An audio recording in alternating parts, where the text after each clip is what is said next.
Top quality और consistent performance के लिए सिर्फ सिल्वर पंप नाम याद रखना. ಶಿವಮೊಗ್ಗದ ರಾಗಿಗುಡ್ಡ ಬಂಗಾರಪ್ಪ ಬಡಾವಣೆಯಲ್ಲಿ ಇಲ್ಲಿ ಏನು ಗಣಪತಿಯನ್ನು ಮೂರ್ತಿಯನ್ನು ಪ್ರತಿಷ್ಠಾಪನೆ ಮಾಡಿದ್ರು ಮತ್ತು ನಾಗಬಡವನ್ನು ಪ್ರತಿಷ್ಠಾಪನೆ ಮಾಡಿದ್ರು. ಆ ಎರಡು ಏನು ವಿಗ್ರಹಗಳನ್ನು ಧ್ವಂಸಗೊಳಿಸುವಂಥ ಪ್ರಯತ್ನ ನಡೆಯಿತು. ಈ ಹಿನ್ನೆಲೆಯಲ್ಲಿ ಕೂಡ ಇಲ್ಲಿ ಒಂದು ಬಿಗುವಿನ ವಾತಾವರಣ ನಿರ್ಮಾಣ ಆಗಿತ್ತು. ನಿನ್ನೆ ಸಂಜೆ ಏನೇನು ಘಟನೆ ನಡೆದು ಮಾತಾಡಲಿಕ್ಕೆ ನಮ್ಮ ಜೊತೆ ಸ್ಥಳೀಯರಿದ್ದಾರೆ. ಇದು ಗಣಪತಿ ವಿಗ್ರಹ ಪ್ರತಿಷ್ಠಾಪನೆ ಮಾಡಿದೆ, ನಾಗರ ವಿಗ್ರಹ ಪ್ರತಿಷ್ಠಾಪನೆ ಮಾಡಲಾಗಿದೆ.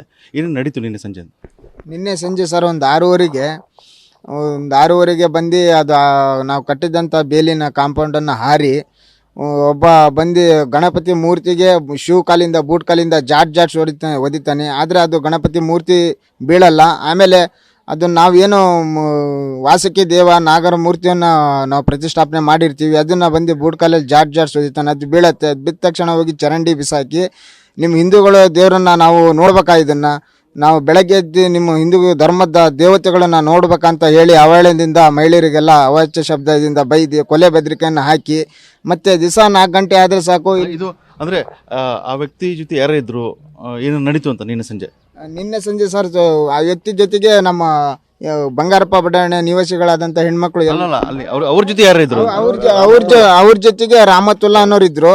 ಮತ್ತೆ ಅವ್ರು ಒಟ್ಟು 3 ಜನ ಇದ್ರು ಸರ್. ಇನ್ನೂ ಇಬ್ರು ಹೆಸರು, ಅವ್ರ ಹೆಸರು ನಮಗೆ ಗೊತ್ತಿಲ್ಲ. ಒಟ್ಟು 3 ಜನ ಇದ್ರು ಅವರು. ಏನಾಯ್ತು ನಂತರ?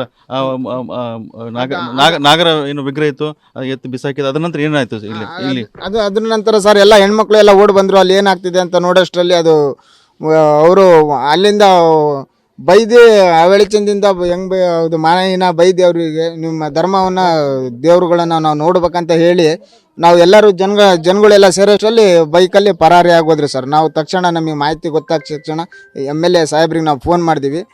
MLA ಸಾಹೇಬ್ರಿಗೆ ಫೋನ್ ಮಾಡಿದ ತಕ್ಷಣ ಪೊಲೀಸರು ಎಲ್ಲರೂ ಬಂದು ಅದಕ್ಕೆ MLA ಸಾಹೇಬ್ರು ಅವರು ಬಂದು ನಾವು ಅದಕ್ಕೇನು ಕ್ರಮ ನಾವು ತಗೊಂತೀವಿ ಅಂತ ಹೇಳಿ ಎಲ್ಲ ನಮ್ಮ ನಿವಾಸಿಗಳಿಗೆ ಹೇಳೋಗಿದ್ದಾರೆ ಸರ್, ಧೈರ್ಯ ತುಂಬ. ನಿನ್ನೆ ಸಂಜೆ ಈ ಘಟನೆ ನಡೆದ. ಈ ಘಟನೆ ನಡೆದ ನಂತರ ಕೂಡ ಇಲ್ಲಿ ಬಿಗುವಿನ ವಾತಾವರಣ ನಿರ್ಮಾಣ ಆಗಿತ್ತು. ನಂತರ ಇಲ್ಲಿ ಸಂಜೆ ನಂತರ ಘಟನಾ ಸ್ಥಳಕ್ಕೆ ಶಿವಮೊಗ್ಗ SP ಮಿಥುನ್ ಕುಮಾರ್ ಭೇಟಿ ಕೊಟ್ಟರು. ಅದರ ನಂತರ ಏನು ಕೃತ್ಯ ಮಾಡಿದ್ದಾರೆ ಅವ್ರ ವಿರುದ್ಧ ಶಿವಮೊಗ್ಗ ಗ್ರಾಮಾಂತರ ಠಾಣೆಯಲ್ಲಿ ಕೂಡ ಪ್ರಕರಣಗಳು ದಾಖಲಾಗಿ ಈಗಾಗಲೇ ಇಬ್ಬರನ್ನು ವಶಕ್ಕೆ ಕೂಡ ಪಡಲಾಗಿದೆ. ಅಮ್ಮ, ಈ ಎಲ್ಲ ಘಟನೆ ನೋಡ್ತಾ ಇದ್ದೀನಿ ಸಂಜೆಯಿಂದ ಇವತ್ತು ಬೆಳಗ್ಗೆ ನೋಡ್ತಾ ಇದ್ದೀರಾ ವಾತಾವರಣ ಆಗಿದೆ ಅಂತ ಇಲ್ಲಿ? ನಿನ್ನೆ ಸರ್ ಅದೇ ಗಣಪತಿ ಶಿವಕಾಲಿಲಿ ಒದ್ದಿ ಅವ್ರು ಓಡೋಗ್ಬೇಕಾರೆ ನಾವೆಲ್ಲ ಬೆನ್ನತ್ತಿದ್ರೆ ಇನ್ನೊಬ್ರು ಏನಂದ್ರು ಅವ್ರ ಜೊತೆಗಿದ್ದವ್ರೆ ಬಾರೋ ಬೇಗ ಬಾರೋ, ಇಲ್ಲಾಂದ್ರೆ ನಮಗೆ ಹೊಡೆದು ಬಿಡ್ತಾರ ಬಾರೋ ಅಂತೇಳಿ ಅವ್ರಿಗೆ ಕರ್ಕೊಂಡೋಗಿ ಅವರೆಲ್ಲ ಹೋಗ್ಬಿಟ್ರು ಸರ್. ಆ ಇಗ್ರ ತಗೊಂಡು ಆ ಕಡೆ ಚರಂಡಿಗೆ ಹಾಕಿದ್ದಾರೆ. ನಾವು ಆ ಕಡೆ ಈ ಕಡೆ ಇನ್ನೊಂದು ದೇವ್ರ ಏನಾಯ್ತಂತ ಆ ಕಡೆ ಈ ಕಡೆ ಹುಡುಕ್ತಾ ಇದ್ವಿ ಸರ್, ಸಿಕ್ಕಿಲ್ಲ. ಮತ್ತೆ ನಮ್ಮ ಮಾವಾರ ಏನು ಮಾಡಿದ್ರೆ ಅವ್ರು ದೇವ್ರ ಎತ್ತಿ ಬಿಸಾಕಿದ್ದಾರೆ ಬರ್ರಿ ಅಂತ ಹೇಳಿದ್ಕೆ ಓಡ್ ಬಂದು ಆ ದೇವ್ರನ್ನ ಎತ್ತಿಟ್ಟು ನಾವು ಎಲ್ಲಿಟ್ಟಿದ್ದೀವಿ ಅಲ್ಲೇ ಇಟ್ಟು ಅವ್ರಿಗೆ ಕರ್ಕೊಂಡು ಓಡೋಗ್ಬಿಟ್ರು ಸರ್. ಅವ್ರು ಯಾಕಮ್ಮ ಇದನ್ನೆಲ್ಲ ಮಾಡ್ತಿರೋದವ್ರಲ್ಲ ಇಲ್ಲಿ?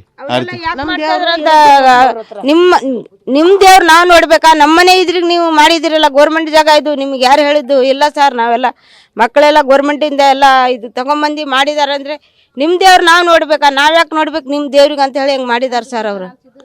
ಅಂದ್ರೆ ನಿನ್ನ ಸಂಜೆ ನೀವು ಕೂಡ ಇದ್ರಲ್ಲಿ ಏನು ನಡೀತಮ್ಮ ಇಲ್ಲಿ? ಅವರು ಆ ಬಿಲ್ಡಿಂಗ್ನಲ್ಲಿ ಇದ್ರು ಸರ್. ಬಿಲ್ಡಿಂಗ್ನಲ್ಲಿದ್ರ ಬಂದು ದೇವ್ರ ಹತ್ರ ಹೋಗಿ ನಿಂತ್ಕೊಂಡಿದ್ ಕೂಡಲೇ ನಾವು ಹೋಗಿದ್ವಿ. ಅಲ್ಲ ಲಾರಿ ಬೇರೆ ಅಡ್ಡ ಇತ್ತದು, ಸಿಕ್ಕ ಹಾಕೊಂಡಿತ್ತು ಲಾರಿ. ಆ ಲಾರಿ ಹತ್ರ ಎಲ್ಲರೂ ನೋಡ್ತಾ ಇದ್ರು.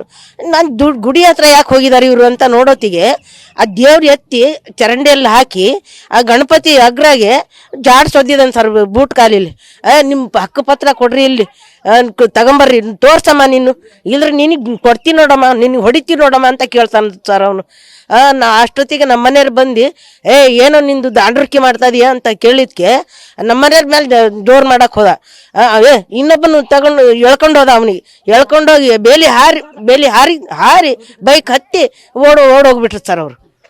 ಅಂದ್ರೆ ಇಲ್ಲಿ ರಾಗಿಗುಡ್ಡ ಇದೆ, ಬಂಗಾರಪ್ಪ ಬಡ ಇದೆ, ಇಲ್ಲಿ ಎಲ್ಲ ಧರ್ಮದವರು ಇದಾರೆ. ಇಲ್ಲಿ ಎಲ್ಲ ಧರ್ಮದವರು ಇದೆ, ಎಲ್ಲ ಅಕ್ಕಪಕ್ಕ ನೀವು ಎಲ್ಲ ವಾಸವಾಗಿದ್ದೀರಾ. ಸೊ ಈ ಘಟನೆ ನಡಲಿಕ್ಕೆ ಅಂದ್ರೆ ಯಾಕೆ ಕಾರಣ ಪ್ರಮುಖ ಆಯ್ತು? ಎಲ್ಲ ಅನ್ಯೋನ್ಯವಾಗಿದ್ರು ಎಲ್ಲರೂ. ಅಂದ್ರೆ ನಮ್ ದೇವ್ರು ಅವ್ರ ಎದುರಿಗೆ ಇರಬಾರ್ದಂತ ಸರ್. ನಾವು ಪೂಜೆ ಮಾಡಬಾರ್ದಂತೆ, ನಮ್ ದೇವ್ರು ಅವ್ರು ನೋಡ್ಬಾರ್ದಂತೆ, ಅವ್ರ ಎದುರಿಗೆ ನಮ್ ದೇವ್ರು ಇರಂಗಿಲ್ಲಂತೆ. ಅದಕ್ಕೆ ಅವ್ರು ಹಿಂಗ್ ಮಾಡ್ತಾ ಇದಾರೆ ಸರ್. ಯಾವಾಗೂ ಹಿಂಗ್ ಮಾಡಿಲ್ಲ ಸರ್, ಯಾರು ಹಿಂಗ್ ಮಾಡಿಲ್ಲ. ಎಲ್ಲ ತುಂಬಾ ಚೆನ್ನಾಗಿದೀವಿ. ಈಗ ಅವರು ಇಲ್ಲಿ 2-3 ಮನೆಯವರು ಅವರು ಇದಾರೆ ನಮ್ಮ ಊರಲ್ಲಿ, ಜೊತೆಗೆ ಇದಾರೆ ಇಲ್ಲಿ ಪಕ್ಕದಲ್ಲಿ. ಅವರೆಲ್ಲ ಹಂಗೆ ಮಾಡಲ್ಲ ಸರ್. ಅವನು ಯಾವನು ಸರ್ ಗೊತ್ತಿಲ್ಲ. ತುಂಬಾ ಬಿಲ್ಡಿಂಗ್ನಲ್ಲಿ ಬರೋದು, ಕುಡಿಯೋದು, ಅವ್ರದ್ದೇ ದಾಂಧಲಿ ಮಾಡ್ಕೊಂತಾರೆ. ಆದ್ರೂ ನಾವು ಏನು ಮಾತಾಡೋಕ್ಕೆ ಹೋಗಲ್ಲ, ಅವ್ರ ಕಡೆ ನೋಡೋದಿಲ್ಲ ಸರ್. ನಮ್ಮ ದೇವ್ರಿಗೆ ಈ ಥರ ಮಾಡಿದ್ರೆ ನಮಗೆ ಹೆಂಗಾಗುತ್ತೆ ಹೇಳ್ರಿ ಸರ್? ಅಷ್ಟು ಬೇಜಾರಾಗ್ಬಿಟ್ಟು ಸರ್ ನಮಗೆ. ದೇವ್ರು ಎತ್ತಿ ಚರಂಡಿ ಒಳಗೆ ಹಾಕ್ಬೇಕಂದ್ರೆ ಅವ್ರು ಎಷ್ಟು ಮಟ್ಟಿಗೆ ಈಗ ಬರ್ಬೋದು. ಏನ್ ಕ್ರಮ ಆಗ್ಬೇಕಮ್ಮ ಇವರೆಲ್ಲ ಹಿಂಗೆಲ್ಲ ಮಾಡಿದ ಏನು ಮಾಡಿದಾರಲ್ಲ ನಾವ್ ದೇವ್ರು ಇಡಂಗಿಲ್ಲಂತೆ. ಅವ್ರ ವಿರುದ್ಧ ಏನು ಕ್ರಮ ಆಗ್ಬೇಕು? ಅವ್ರಿಗೆ ಶಿಕ್ಷೆ ಆಗ್ಬೇಕು ಸರ್, ಅವ್ರಿಗೆ ಶಿಕ್ಷೆ ಆಗ್ಬೇಕು. ನಾವು ಕಣ್ಣಿಂದ ನೋಡ್ಬೇಕು, ಕಿವಿಯಿಂದ ಕೇಳಬೇಕು, ಅಂತವ್ರು ಇರಬಾರ್ದು.